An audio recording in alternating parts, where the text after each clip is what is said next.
우리 잠시 기도하고 찬양 시작하도록 하겠습니다. 먼저 그 나라와 그 의를 구하라. 그리하면 모든 것을 너에게 더하여 주시리라. 주님, 우리가 이 말씀을 믿고 나아갑니다. 먼저 우리가 주님을 찾습니다. 그리고 주님께서 주시는 주님의 나라가 지금 이 시간 우리 가운데, 우리 마음 가운데 이루어지는 시간이 되기 원합니다. 주님, 이제 찬양하며 예배는 여는 시간입니다. 우리 마음을 활짝 열고 주님을 예배하고 주님을 초청하고 주님께서 우리 마음 가운데 찾아오기를 간절히 기다리는 시간 되게 하여 주시옵소서.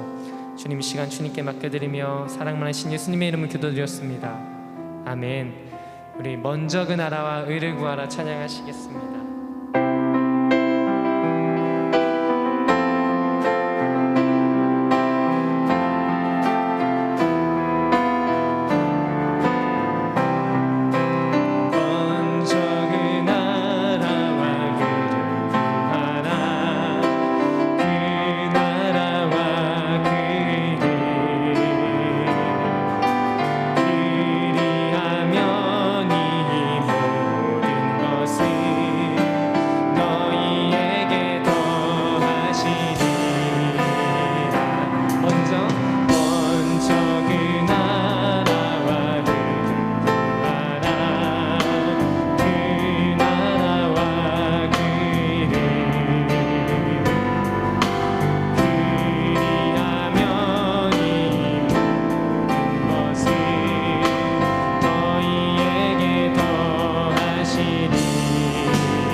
우리의 피를 채우신 하나님께 우리 감사의 박수 한번 올려드리겠습니다. 아멘.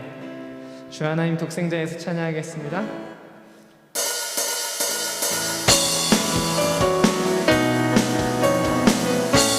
주 하나님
찬양하신 주님 언제나 동일하신 주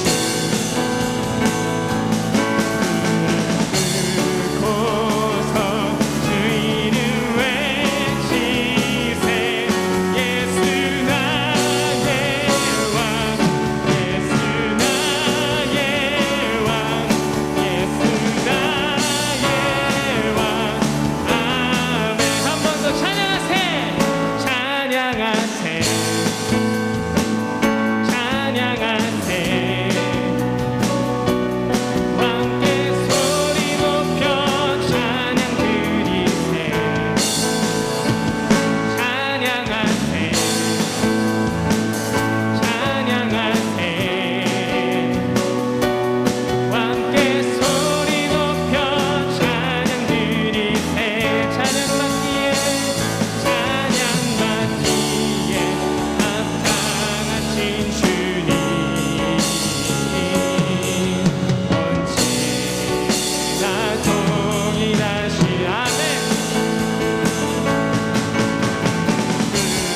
부르고서 주 이름 외치세 예수 나의 왕 예수 나의 왕 예수 나의 왕 아멘. 한 번 더 예수 나의 왕 예수 나의 왕 예수 나의 왕 예수 나의 왕 한 번 더 우리 믿음으로 고백합니다. 예수 나의 왕 예수 나의 왕 예수 나의 왕 예수 나의 왕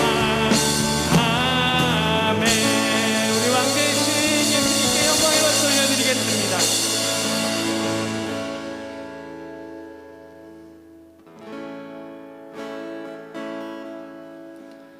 예수 우리 왕이여 이곳에 오소서 보좌로 주여 임하사 찬양을 받아 주소서 주님을 찬양하오니 주님을 경배하오니 왕이신 예수여 오셔서 좌정하사 다스리소서 아멘. 한 번 더 찬양합니다. 예수 우리 왕이여 예수 우리 왕이여 이곳에 오소서 보좌로 주여 임하사 찬양을 받아 주소서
삶을 살아가면서 우리에게 들리는 소리가 많아서 우리가 간구할 것도 많고 구할 것도 많은 듯하나, 그러나 우리가 진정 구해야 되는 것은 우리의 왕 대신 예수 그리스도인 줄 믿습니다.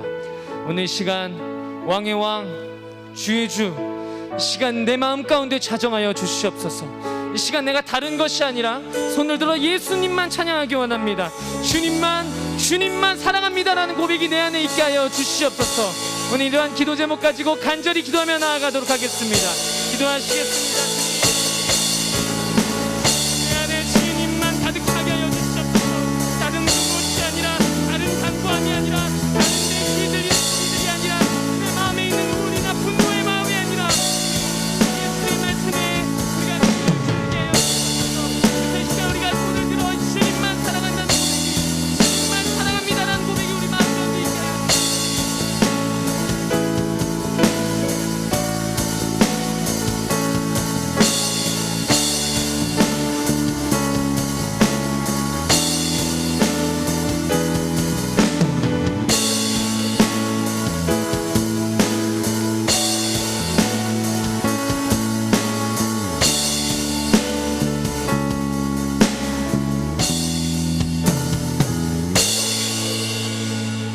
사랑의 은혜 주님 감사합니다.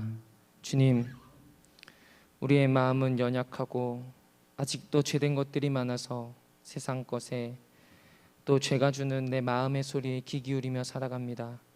그러나 주님, 이 시간 우리가 다른 것이 아니라 예수 그리스도의 십자가 은혜를 붙잡고 주님 앞으로 나아가는 은혜를 베풀어 주시옵소서. 그럴 때 우리 마음 가운데 구할 것 많고 간구할 것 많은 것이 아니라 오직 한 분 예수 그리스도께 나아가는 시간 되게 하여 주시옵소서. 우리 마음 가운데 진심으로 주님을 사랑한다는 고백이 있게 하여 주시옵소서. 특별히 오늘 말씀 전하시는 남성현 목사님의 말씀을 통하여서 우리 마음 가운데 깨질 것들이 깨지게 하여 주시고, 무너질 것들은 무너지게 하여 주시고, 또 다시 한번 바로 세워야 될 것들은 바로 세우는 은혜의 시간 되게 하여 주시옵소서. 감사드립니다. 사랑하신 예수님의 이름으로 기도드렸습니다. 아멘.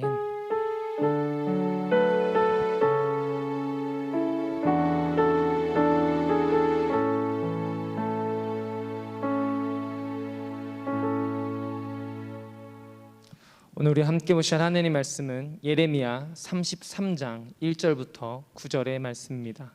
예레미야 33장 1절부터 9절의 말씀입니다. 저와 한 절씩 교독하시도록 하겠습니다.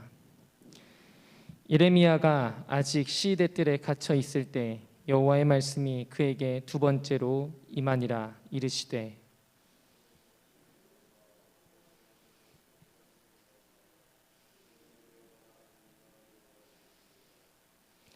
너는 내게 부르짖으라. 내가 내게 응답하겠고 내가 알지 못하는 크고 은밀한 일을 내게 보이리라.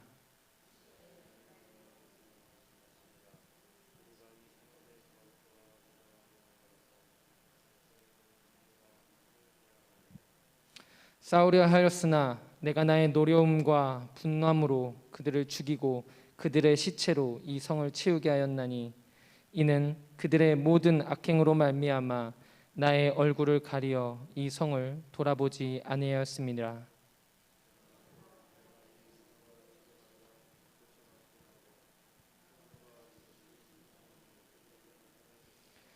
내가 유다의 포로와 이스라엘의 포로를 돌아오게 하여 그들을 처음과 같이 세울 것이며,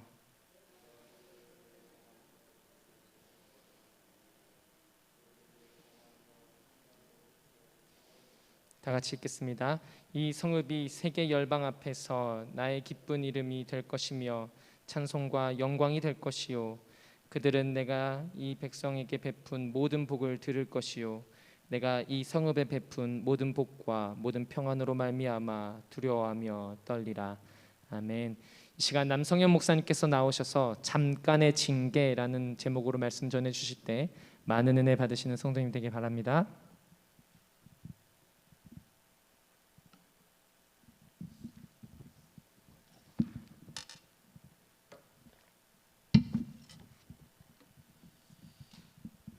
잠시 기도하고 말씀 듣겠습니다. 하나님 감사합니다. 귀한 시간 저들 주 앞에 나아갑니다. 하나님 이 시간 저들에게 말씀하여 주옵소서. 주님의 그 말씀을 인하여 저들의 믿음이 더욱더 성장하고 더 잘 믿어 바르게 믿고 하나님의 자녀답게 살 수 있도록 인도하여 주옵소서. 늦은 시간 피곤한 육신을 가지고 있지만 하나님께서 저들을 붙잡아 주시어서 피곤이 떠나가게 하시고 오직 주의 말씀으로 든든히 서 나아갈 수 있도록 인도하여 주옵소서. 부족한 자의 입술을 지장하여 주시고 오직 주님께서 말씀하여 주옵소서. 감사드리며 예수 그리스도 이름으로 간절히 기도합니다. 아멘. 오늘 시간 하나님의 은혜가 함께하는 귀한 시간 되길 간절히 소망합니다. 오늘 잠깐의 징계라는 제목으로 우리가 열왕기하 24장에서 25장까지 그리고 예레미야, 에가, 오바댜 이 내용이 역대 상하에 있는 이제 또한 내용을 가지고 우리가 함께 말씀을 나누도록 하겠습니다. 가끔씩 그 어르신들의 이야기를 듣다 보면 이제 그 역사 시간에나 들을 법한 이야기를 듣는 경우가 종종 있어요. 제 친구의 친한 친구의 이제 할머니 돌아가셨지만 그 할머니께서도 일제 강점기 시대를 이제 거쳐 오셨으니까 그 어렸을 때에 그 할머니의 이야기를 들으면 일제 강점기 시대의 이야기를 들을 수가 있었습니다. 그래서 영화를 보더라도 이제 중국 영화 같은 경우에는 자막 없이 그냥 보셨어요, 할머니는. 그리고 또 제가 이제 신앙 훈련을 받으면서 커왔던 고향교회 목사님께서는 또 6.25 동란의 시대를 또 거쳐오셔서 그때 참 상이었죠. 얼마나 이 6.25 전쟁 때에 그 전쟁을 치렀던 그런 이야기도 들었었습니다.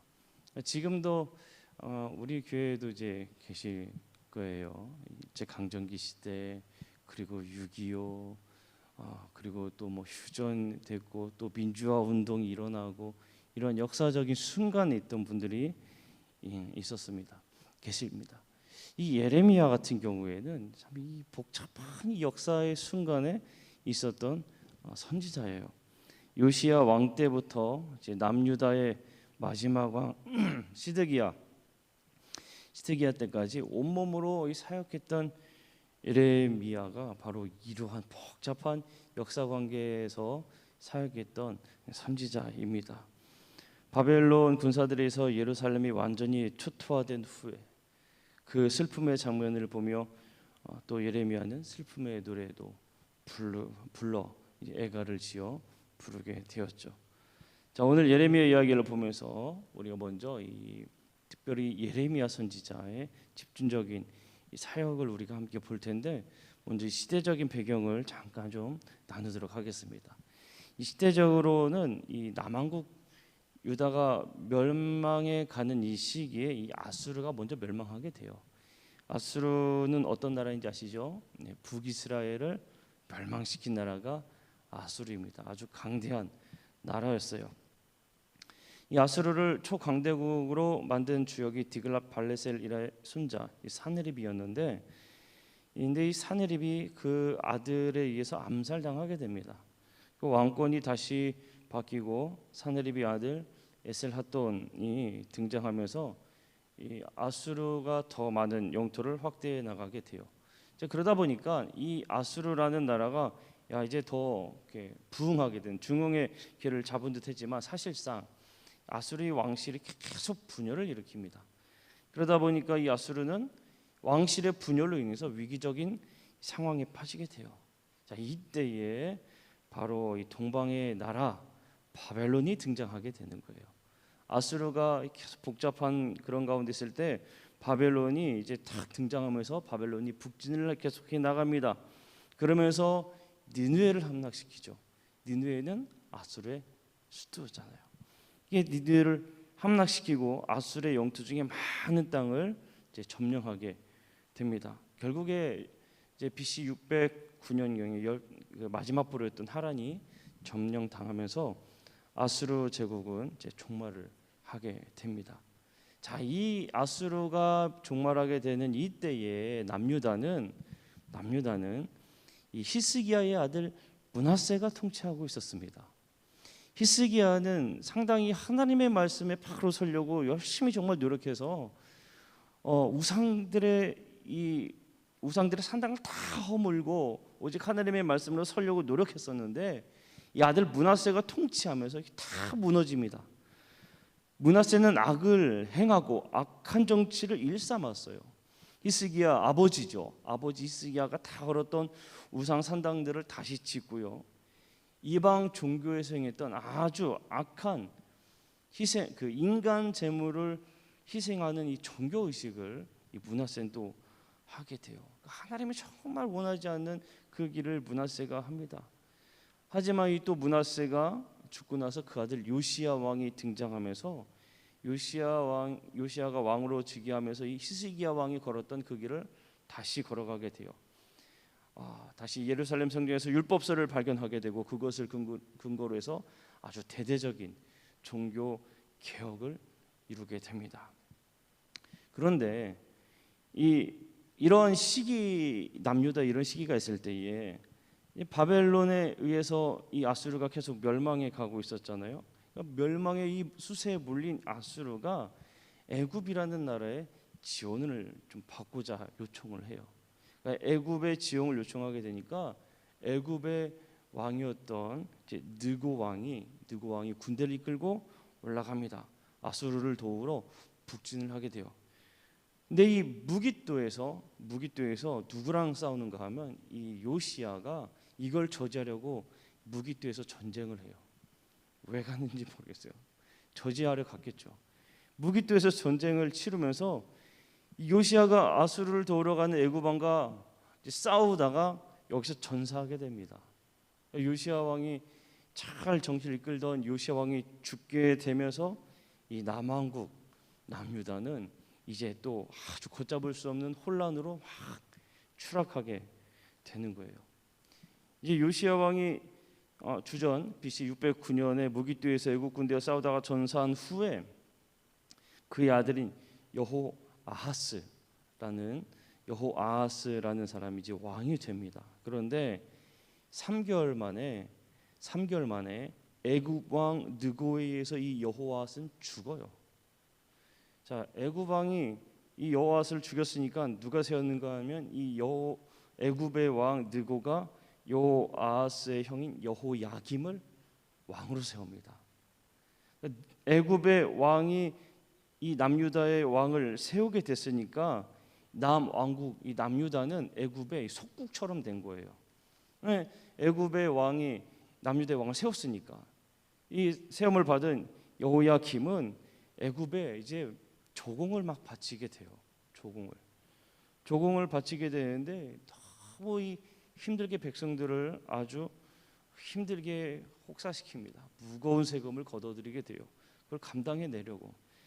자, 이거를 누가 지켜보고 있었는가 하면 바벨론이 지켜보고 있었겠죠. 바벨론이 가만 보니까 남유다가 애굽하고 쿵짝쿵짝하고 있거든요. 남유다가 애굽의 속국으로 이제 막 이렇게 애굽하고 붙어 있으니까 나중에 이 둘이 잘 붙어가지고 누구를 공격하겠다라고 생각했어요. 우리를 공격할 수도 있겠다라는 생각을 했겠죠. 이게 빌미가 돼서 바벨론이 이 남유다를 침공하게 됩니다.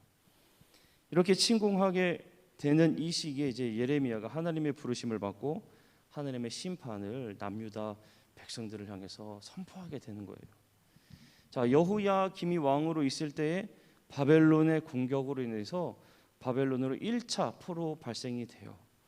이때 상당히 엘리트들이 대거 이제 끌려가게 되는데 대표적인 사람이 바로 우리가 너무나 잘 알고 있는 다니엘입니다. 다니엘. 이제 이런 사람들이 끌려가게 돼요. 이제 여호야김이 이제 죽고 나서 이후에 여호야김의 아들인 여호야긴, 이름 비슷하죠. 여호야긴이 또 왕이 돼요. 그런데 이 여호야긴이 왕이 되었을 때 또다시 느부갓네살이 남유다를 공격합니다. 그래서 이때에 권세 있는 자들, 여호야긴 왕은 물론이고 여호야긴도 끌려가게 됐고 당시에 권세 있는 사람들, 그리고 실력 좋은 기술자들, 이런 사람들을 약 1만여 명을 함께 잡아가게 돼요. 상당히 많이 잡아가게 되는 거죠. 이제 이것이 2차 포로가 되는 거예요. 이후에 이 바벨론은 여호야긴을 바벨론으로 끌고 갔으니까 새로운 왕을 유다의 왕으로 세워야 되잖아요. 이 누구로 세웠는가 하면 요시야의 또 다른 아들을 세우는데 그 왕이 바로 시드기야입니다. 시드기야. 이 시드기야를 왕으로 세우게 돼요.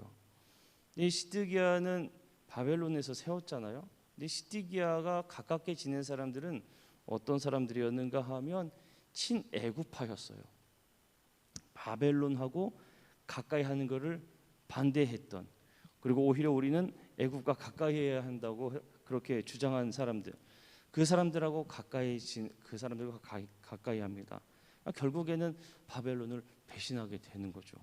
그러니까 당연히 바벨론이 또다시 공격을 합니다. 그래서 주전 BC 587년에 느부갓네살이 예루살렘을 침공하게 되는데, 이때 완전히 예루살렘과 이 성전을 모두 다 파괴합니다. 다 파괴해요. 성전에 있는 모든 기물들도 다 가지고 가게 되고 그 벽들, 성벽들을 다 허뭅니다. 이때. 그래서 남유다 왕국 시대는 시드기야를 끝으로 이제 시드기야 왕으로 끝으로 끝이 나는 거예요. 이후에 예레미야에 보면 이제 또 이야기가 나오는데, 바벨론이 시드기야 왕을 패배시킨 후에 시드기야 왕은 아주 비참하게 죽거든요. 그 후에 느부갓네살 왕이 이곳에 총독을 한 명 세워요. 그 사람이 그다랴라는 사람이에요. 그다랴를 이 유다의 총독으로 세우거든요. 그런데 이 총독이 되자마자 이 친애굽파 사람들에 의해서 암살당합니다. 그다랴가. 그러니까 이 암살한 사람들은 또 걱정이 되겠죠. 누가 두려웠는가 하면 이제 바벨론이 또 두려운 거예요. 두려우니까 어디로 도망가겠어요? 애굽으로 도망가는 겁니다. 애굽으로. 근데 이때 예레미야가 하나님께서 애굽으로 가지 말라, 가면 안 된다라고 이야기를 하는데, 이 친애굽파 사람들이 예레미야까지 끌고 가요. 예레미야는 너무나 안타까운 게 애굽에서 죽음을 맞이합니다. 그래서 그렇게 이 남유다는 그냥 완전히 망하게 돼요. 자, 그러면 우리가 이제 계속 볼 사람 선지자, 오늘 우리가 함께 볼 선지자가 예레미야인데, 예레미야는 누구냐 하면, 예레미야는 이제 므낫세 통치 말기에 아나돗이라는 예루살렘 북쪽의 한 작은 마을에서 출생했습니다. 그리고 그는 제사장 계보의 이 출생을 가지고 있어요. 그의 조상은 다 제사장이라는 얘기예요. 므낫세 말기에 출생해서 BC 주전 587년 예루살렘이 멸망할 때까지, 그때가 약 40여 년간 활동한 선지자가 예레미야입니다. 이 예레미야가 활동한 시기를 가만 보게 되면 어느 때부터냐면, 뭐 출생할 때부터 보게 되면 므낫세, 그 다음에 이후에 왕인 요시야가 죽고 아들 여호와하스가 왕이 됐고, 여호와하스가 죽고 나서 또 애굽에 세운 여호야김이 또 죽고 여호야긴이 죽고 시드기야, 여기까지 이 남유다의 아주 복잡한 이 상황을 눈으로 다 지켜본 제사장이 바로 예레미야입니다. 예레미야는 이 남유다가 참 복잡한 이 정치적 관계에 바벨론에 붙었다, 애굽에 붙었다, 이런 상황을 다 보고, 그리고 이 마지막에 그들이 정말 영광스럽게 여겼던 성전이 무너지는 것까지 눈물을 흘리면서 보아야 했던 선지자가 바로 이 예레미야예요. 예레미야는 예언자로 부름 받았을 때가 주전 622년, 그러니까 BC 622년에 요시야 왕 13년 때였습니다. 요시야 왕이 한참 이 종교 개혁을 일으키던 그 시기에 하나님의 부르심을 받아요. 요시야 왕이 시도하는 종교적, 정치적 개혁, 잃어버린 북왕국의 땅을 회복하려는 이런 과감한 정책들, 여기에 대해서 아주 적극적으로 예레미야는 지지를 합니다. 근데 이 안타깝게 요시야 왕이 이 정책을 펼칠 때에 아주 그 내부적으로까지 다 회개가 이루어지고 모든 이 종교 개혁이 이루어져야 되는데 이루어지를 못했어요. 그냥 겉으로만 종교 개혁이 이루어지는 것처럼 이루어졌습니다. 그러니까 이걸 보고 또 여기에 대해서 아주 안타까워하면서 회개를 촉구해요. 우리가 이러면 안 됩니다. 돌아가야 합니다. 그렇게 회개를 촉구하고 선포했던 사람이 바로 예레미야입니다. 자, 예레미야는 북이스라엘이 멸망한 것도 보았어요. 아수르에 의해서. 그리고 이 주변 강대국에 의해서 주변 강대국이 또 멸망한 것도 보죠. 결국에는 이 아수르가 또 북이스라엘 멸망시켰던 아수르가 멸망한 것도 보게 되고, 또 이 바벨론의 애굽에 붙었다가 바벨론에 붙었다가 했던 온전히 정치적으로 온전히 바로 서 있지 못하고 아주 혼란스러웠던 자신의 나라 그 남유다가 결국에 바벨론에 의해서 멸망한 것까지 지켜보아야 했던 아주 눈물의 선지자가 예레미야입니다. 하나님께 회개하지 않음에 대해서 하나님의 심판을 예언하였고, 심지어는 예레미야는 하나님의 심판을 그렇게 정말 마음을 다해서 선포했는데, 이스라엘 백성들은 남유다 백성들은 하나님의 심판을 즐겨 듣지 않아요. 우리도 하나님의 심판 회개합니다라고 하면 많이들 한국 교회 사람들이 좋아하지 않잖아요. 들어야 됩니다. 그런데 그때도 그냥 듣기 좋은 소리만 해야 되는 거짓 선지자의 이야기만 들었어요. 그러니까 정말 힘든, 또 그들에게서 너무나 힘든 시기를 보내어 있던 선지자가 예레미야입니다. 자, 그러면 우리가 이 말씀을 통해서 우리 예레미야의 사역에 대해서 먼저 보도록 할게요. 첫 번째로 예레미야의 이 전기 사역에 대해서 우리가 보도록 할 겁니다. 열왕기하 24장, 우리 예레미야 1장에서 38장까지의 내용이에요. 자, 예레미야가 선지자로 부름 받은 때가 남유다 왕 요시야의 개혁이 한참 진행되고 있을 때라고 제가 말씀을 드렸습니다.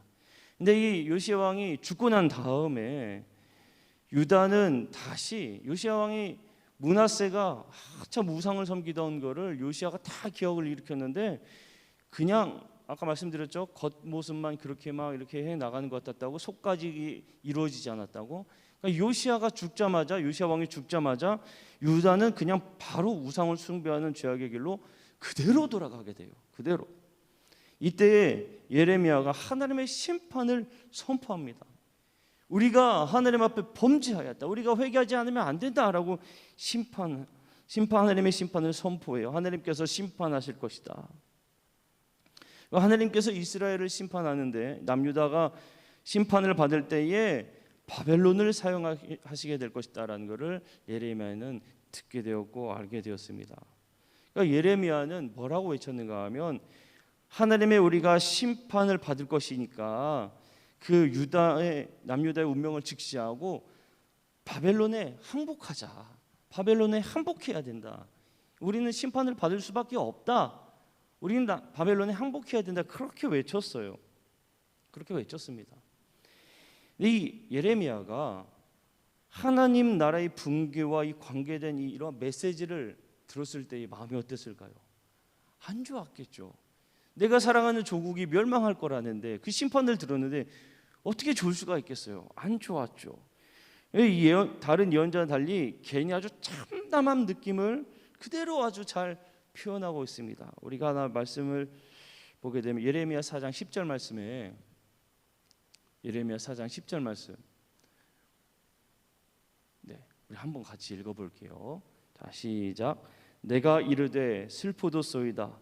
주 여호와여, 주께서 진실로 이 백성과 예루살렘을 크게 속이셨나이다. 이르시기를 너희에게 평강이 있으리라 하시더니 칼이 생명에 이르렀나이다. 이게 무슨 얘기예요?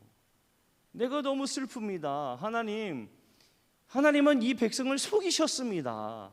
평강이라고 말씀하셨는데 평강이 아니라 우리를 죽이시다니요, 우리를 멸망시키시다니요. 예레미야 너무나 안타까워서 그 마음을 그대로 표현하고 있어요. 하나님에 대한 원망, 애통, 하나님에 대한 질문들, 그리고 중보기도, 그가 할 수 있는 모든 방법을 다 동원해서 이 마음을 이 예레미야 보게 되면 표현하고 있습니다. 그런데 예레미야만 이런 마음이 나타난 게 아니에요. 하나님의 마음이 그대로 그 사람이 나타납니다. 하나님의 슬픔과 고통도 아주 명백하게 잘 표현되고 있어요. 또 볼게요. 예레미야 4장 19절 말씀인데, 자, 한번 함께 읽어봅시다. 시작. 슬프고 아프다. 내 마음속이 아프고 내 마음이 답답하여 잠잠할 수 없으니 이는 나의 심령이 나팔 소리와 전쟁의 경보를 들음이로다.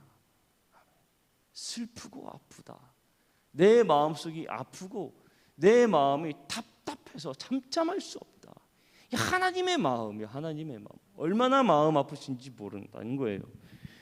또 하나 보도록 하겠습니다.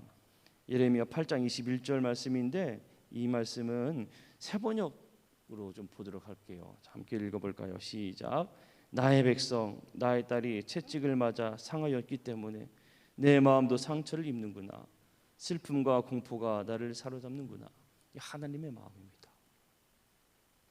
하나님께서는 이 남유다가 멸망하게 될 것이다라고 선포는 하셨지만 얼마나 마음이 아프신지 몰라요.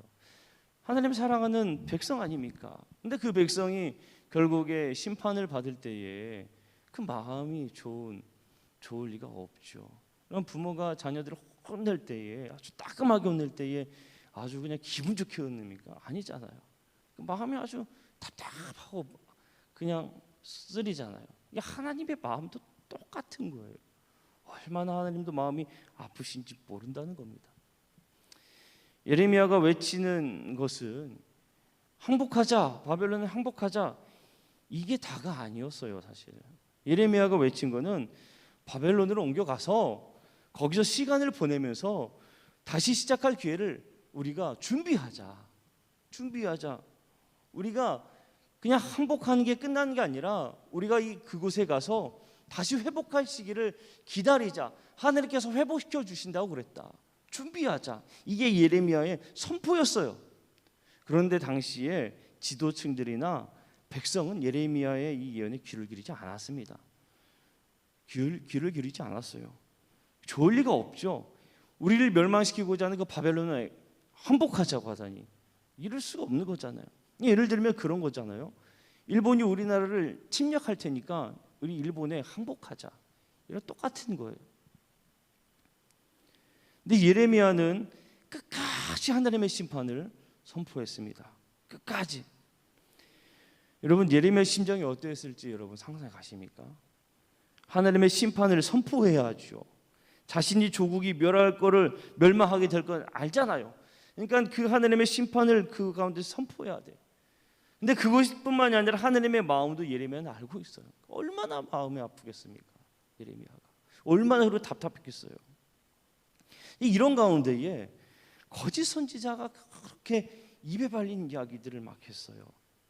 대표적으로 하나냐가 등장하게 되는데, 거짓 선지자 하나냐가 하나님께서 바벨론 왕의 멍에를 꺾었기 때문에 포로된 자들이 2년 안에 곧 돌아올 것이다. 그렇게 얘기합니다. 얼마나 듣기 좋아요. 포로된 자들이 온대요. 얼마나 그러니까 듣기 좋아요. 그러니까 사람들이 하나냐의 그 이야기 귀를 기울이는 겁니다. 멸망할 겁니다. 우리는 항복해야 합니다. 그렇게 얘기하는 거예요. 귀를 기울이는 게 아니라 돌아올 겁니다. 이 이야기 회복될 겁니다. 아주 좋은 이야기예요. 귀를 기울이는 거예요. 하나냐는 예레미야 거짓 선지자라고 그렇게 이야기를 합니다. 결국에 예레미야는 하나냐를 향해서 하나님의 예언을 하게 됩니다. 그래서 거짓 선지자 하나냐는 결국 하나님께서 지면에서 제한다는 그 예언을 받게 되고 2달 안에 죽게 돼요. 얼마나 예레미야가 힘들었겠는지 상상이 가죠.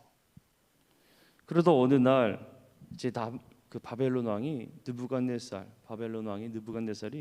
남유다를 공격하기 시작합니다.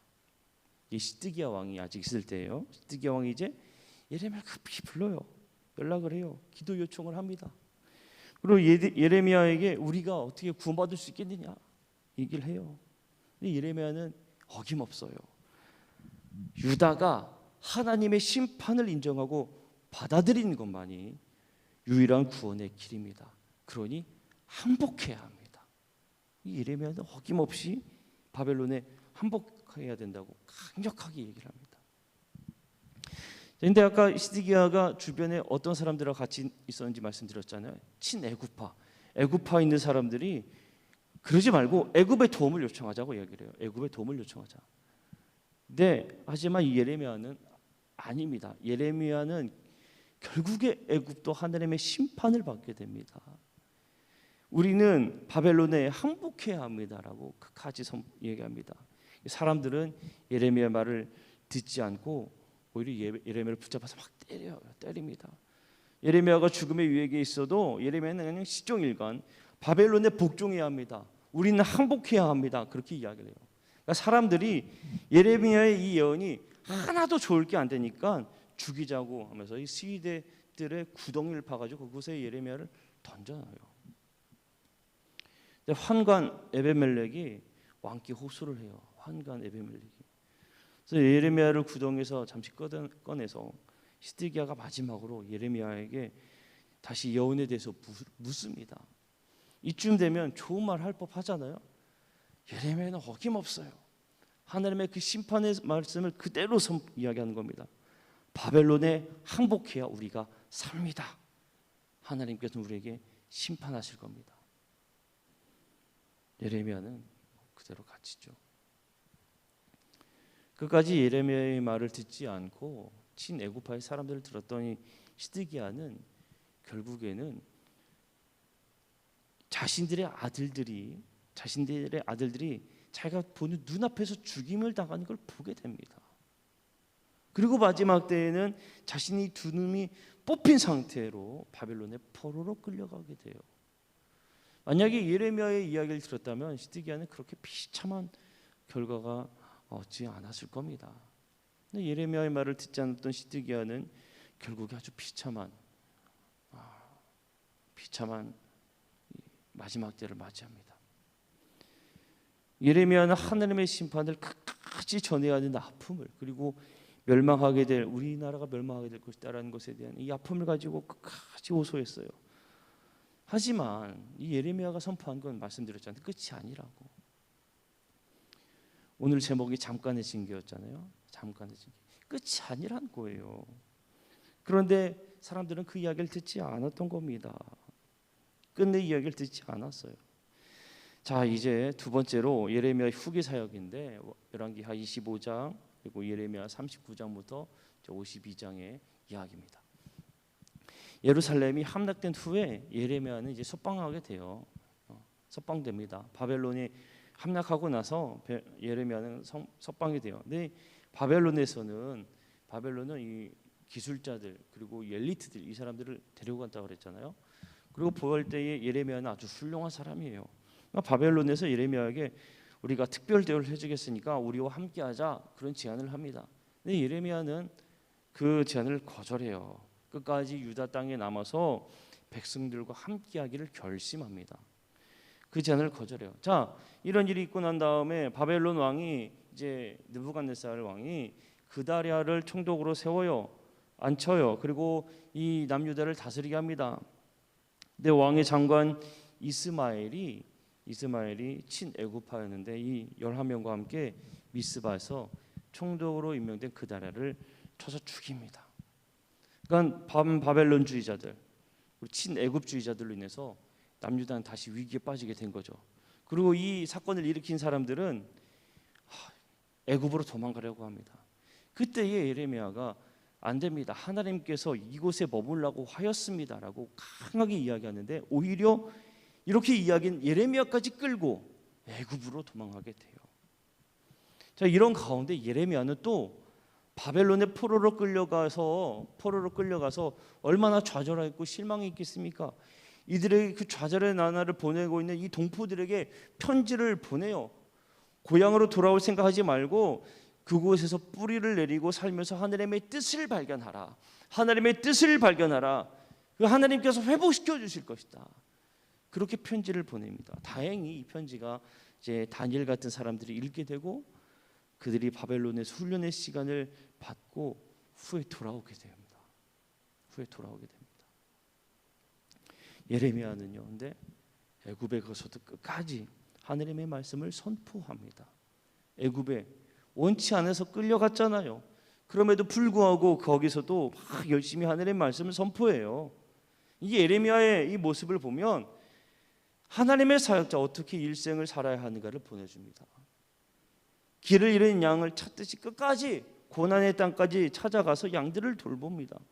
그런데 좋은 말, 위로의 말, 아주 그냥 좋은 말만 하는 게 아니라 시대적인 하나님의 뜻을 분명하게 가감없이 그대로 전달한 사람이 예레미야입니다. 백성들을 하나님께 순종하도록 가감없이 권면했어요. 가감없이. 그 예레미야가 선포한 건 이방 나라들과 바벨론까지 하나님의 심판 아래에 있을 것임을 선포하게 되는 겁니다. 여기까지 이제 예레미야가 다 끝나요.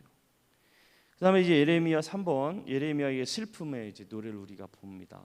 예레미야 예가 1장 2장인데 예레미야 예가는 느부갓네살의 군대에서 예루살렘이 아주 초토화되었을 때의 그 장면을 목격한 예레미야가 부른 아주 슬픔의 노래예요. 여러분 생각해 보세요. 예루살렘을 고향 예루살렘이 바벨론 군대에 정복당합니다. 짓밟히는 거예요. 하나님의 성전, 왕궁 불살라지고 예루살렘의 모든 집들이 불살라집니다.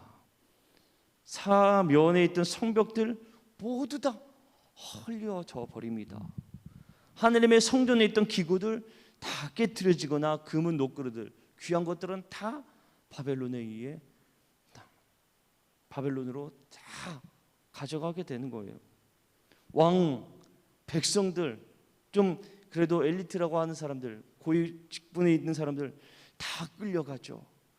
남은 백성들은 아주 비참하게 죽어가죠. 거리는 시체들로 그냥 뒹굴뒹굴합니다. 이런 이 예루살렘을 바라보는 예레미야의 눈에서 눈물이 안 날 수가 없죠. 눈물이 안 날 수가 없어요. 조금만 일찍 항복했더라면 그렇게 많은 사람들이 목숨을 잃지 않았을 텐데. 예레미야의 마음은 아마 그랬을 겁니다. 하나님의 말씀을 들었더라면, 항복했더라면, 어쩌면 예레미야는 내가 더 전했어야 되는데, 내가 더 항복해야 된다고 더 강하게 이야기했어야 되는데, 예레미야는 정말 더 슬퍼했을지도 몰라요. 예레미야는 그렇게 눈물을 흘리면서 그렇게 탄식합니다. 그런데 예레미야의 이 탄식의 이 아픔을 보면서 우리가 하나 꼭 기억해야 되는 게 있습니다. 무엇이냐면 이 가운데 가장 눈물을 흘리시는 분이 바로 하나님이시다라는 거예요. 하나님의 백성이 죽어가고 하나님의 백성이 다 이렇게 너무나 이 아픔 가운데 있는 것을 하나님은 마음이 아프시잖아요. 심판을 하셨지만 예레미야의 눈물은 하나님의 눈물이었어요. 자, 예레미야의 이 네 번째로 희망의 노래를 우리가 보게 돼요. 예레미야가 3장에서 5장까지인데 여러분 가장 어두울 때가 언제인지 여러분 혹시 아십니까? 새벽에 동트기 전이 가장 어둡다고 그래요. 동트기 전이 가장 어두운 시기라고 하죠. 가장 힘들고 어려운 시기, 곧 동이 틀 때라는 얘기입니다. 예레미야는 고초와 재난으로 인해 낙심한 이 한복판에서 오히려 뭘 발견하냐? 하나님의 소망을 발견해요. 소망. 우리 함께 또 말씀 볼게요. 예레미야가 3장 32절 33절 말씀인데, 자, 우리 함께 준비됐습니다. 함께 읽어보도록 할게요. 시작. 그가 비록 근심하게 하시나 그의 풍부한 인자하심에 따라 긍휼히 여기실 것임이라. 주께서 인생으로 고생하게 하시며 근심하게 하심은 본심이 아니시로다. 이들의 이 고통과 고난은 하나님의 본심이 아니다라는 걸 이야기합니다. 예레미야는 하나님의 긍휼을 그리고 그 자비하심에 예레미야의 소망을 둡니다. 소망, 하나님께서 회복시켜 주실 것이다. 지금의 우리의 이 멸망은 잠깐 있는 징계다. 이게 끝이 아니다. 하나님의 회복이 있다. 예레미야는 그렇게 바라보고 있는 거예요. 그 회복을 어디에 두고 있는가 하면 다 멸망한 것 같았잖아요. 예루살렘 다 파괴되었잖아요. 그런데 어떤 사람이 남았는가 하면 예루살렘이 함락되기 전에 1차로 2차로 바벨론에 끌려갔던 사람들. 그 사람들이 나중에 하나님께서 회복시키실 씨앗들인 겁니다. 하나님께서 남기신 사람들이에요. 다니엘과 에스겔 같은 사람들, 그 사람들을 통해서 하나님께서 회복시켜 주실 것이다라는 예레미야 희망의 선포, 예레미야 희망의 메시지가 또 여기에 담겨져 있습니다. 자, 우리 이제 다섯 번째로 오바댜의 사역을 우리가 잠깐 볼 거예요. 오바댜의 사역. 한참이 앞으로 와서 야곱과 에서부터 보게 되는데, 야곱과 에서는 한 뿌리에서 나왔죠. 이삭의 쌍둥이 아들이지 않습니까? 근데 이 야곱과 에서는 태중에서부터 그렇게 치고받고 싸웠어요. 자라면서도 그들은 늘 사이가 좋지 않았죠. 심지어는 야곱이 에서를 등쳐먹고, 그렇잖아요. 등쳐먹은 거지, 사기친 거죠. 야곱과 에서는 서로 각기 다른 민족처럼 살게 돼요. 야곱의 족속은 나중에 이스라엘로, 그리고 에서의 후손들은 에돔 족속으로 그렇게 살아갑니다. 그러니까 결국에 사실 이스라엘과 에돔은 한 뿌리예요. 이삭에서부터 나왔으니까. 그러면 한 뿌리니까 결국에 어떻게 지내야 되겠어요? 서로 의지하며 서로 도와주며 살아야 되잖아요. 그런데 오바댜 선지자를 통해 하나님께서 에돔의 멸망을 선포하시는데, 그 이유가 뭐냐면 바벨론에 의해서 예루살렘이 파괴될 때에 이 에돔이 이스라엘을 망하게 하는 이 바벨론을 도왔기 때문에 에돔이 멸망하게 될 거라는 하나님의 심판을 받습니다. 오랜 세월 다른 민족으로 살아가고 있는 에돔과 이스라엘이지만 하나님께서 보시길 때에는 이 두 민족은 결국엔 한 형제가 한 뿌리거든요. 그러니 서로 지켜주고 위로해야 할 형제인데 그렇지 못했다는 겁니다. 따라서 에돔이 형제국가 이스라엘이 멸망한 것을 보고 기뻐하고 오히려 그들이 멸망하는 일에 바벨론을 도왔다. 거기에 대해서 하나님께서는 진노하신 겁니다. 형제를 소중히 여기고 돌보는 것은 하나님의 명령이었어요. 하나님께서는 사랑하는 가족들을, 형제들을 아끼고 사랑하라고 말씀하셨잖아요. 그런데 그러지 않았다는 겁니다. 자, 사랑하는 성도 여러분, 우리는 예레미야 이야기, 오바댜 이야기를 보았습니다. 살아가는 조국이 하나님의 심판으로 인해 멸망하는 것, 자신들을 멸망한 이방 나라에 항복하자 그렇게 선포했던 예레미야, 사랑하는 조국이 끝내 불타고 황폐하게 변화되는 것을 보며 눈물을 흘려야만 했던 선지자 예레미야를 우린 보았습니다. 또 결국에 한 뿌리임에도 불구하고 협력하고 서로 도와야 할 형제임에도 계속적인 괴롭힘, 그리고 망하기를 돕는데 열심히 했던 이 에돔을 향한 하나님의 심판을 전하는 오바댜를 우리는 봅니다. 특별히 이 말씀 속에서 물론 눈물의 선지자 예레미야처럼 끝까지 선포해야 할 사명이 우리에게 있다는 것을 우리는 분명히 기억해야 됩니다. 또 하나 예레미야가 선포하는 남은 자들이 우리가 되어야 된다는 겁니다. 우리는 남은 자들이 되어야 되는 줄로 믿습니다. 포로로 먼 이국 땅에 있는 유대인들의 아픔 얼마나 힘들고 어렵겠습니까? 내가 원해서 간 것도 아니고 여러 주변의 상황과 환경 때문에 어쩔 수 없이 그 포로로 잡혀갔습니다. 절망 가운데 있었습니다. 하지만 하나님께서 이들을 통해서 다시 회복시키실 것을 약속하시고 준비시키셨어요. 우리는 남은 자들이 되어야 된다는 겁니다. 비록 주변의 환경이 어떨지 모르지만, 우리가 지금 힘들고 어렵다 그렇게 얘기할지 모르지만, 우리도 준비된 자들이 되어서 하나님의 회복이 이루어질 때에 우리로 하여금 이루어지는 남은 자들이 되어야 할 줄로 믿습니다. 지금 하나님의 말씀이 선포되기 너무나 힘들고 어려운 시기라 할 때, 이때에 우리는 준비돼서 하나님의 말씀을, 복음을 증거하는 준비된 자들이 되어야 된다는 겁니다. 우리는 남은 자들이 되어야 돼요. 끝까지 하나님의 선포를 제대로 듣지 않고 회개하지 않아서 멸망하게 된 그러한 안타까운 유다에 있는 사람들이 아니라, 하나님의 심판을 듣기보다 귀에 발린 듣기 좋은 소리에 귀를 기울였던, 그래서 결국에 멸망하게 되었던 그런 사람들이 아니라, 우리는 남은 자들이 돼서 하나님의 그 뜻을 훗날 이룰 준비된 자들이 우리는 되어야 될 줄로 믿습니다. 여러분, 우리 모두 얼마나 지금 힘들고 어렵습니까? 코로나가 우리가 원해서 온 것도 아니잖아요. 지금 환경 어려운 게 우리가 원해서 온 것도 아니잖아요.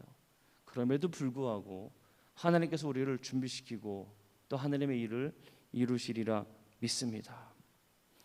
또한 사랑하는 형제들의 아픔을 즐겨하는 것이 아니라 함께 울고 함께 웃고 함께 돕는 우리는 그러한 사람들이 되어야 합니다. 하나님께서 하나님을 사랑하듯 이웃을 사랑하라고 말씀하셨던 그 말씀을 우리는 잘 기억해서 정말 힘들고 어려운 이웃들을 잘 돌보고 그들에게 사랑을 전하는 우리 모두가 되어야 할 줄로 믿습니다. 예레미야와 오바댜의 선포가 우리의 삶의 은혜로 남기를 간절히 소망합니다. 기도하겠습니다. 사랑의 하나님, 예레미야와 오바댜의 말씀을 저희들에게 주신 하나님의 은혜 감사를 드립니다. 주님, 하나님의 그 심판의 말씀을 듣기 싫다고 오히려 좋은 이야기를 하는 이 거짓 선지자들의 귀를 기울였던 어리석은 유다 백성들처럼 되지 않기를 원합니다. 주님의 말씀, 진노의 말씀이 있다면 그 진노의 말씀을 달게 듣고 심판의 말씀이 있다면 심판의 말씀을 달게 듣는 지혜 있는 하나님의 자녀가 되게 하여 주옵소서.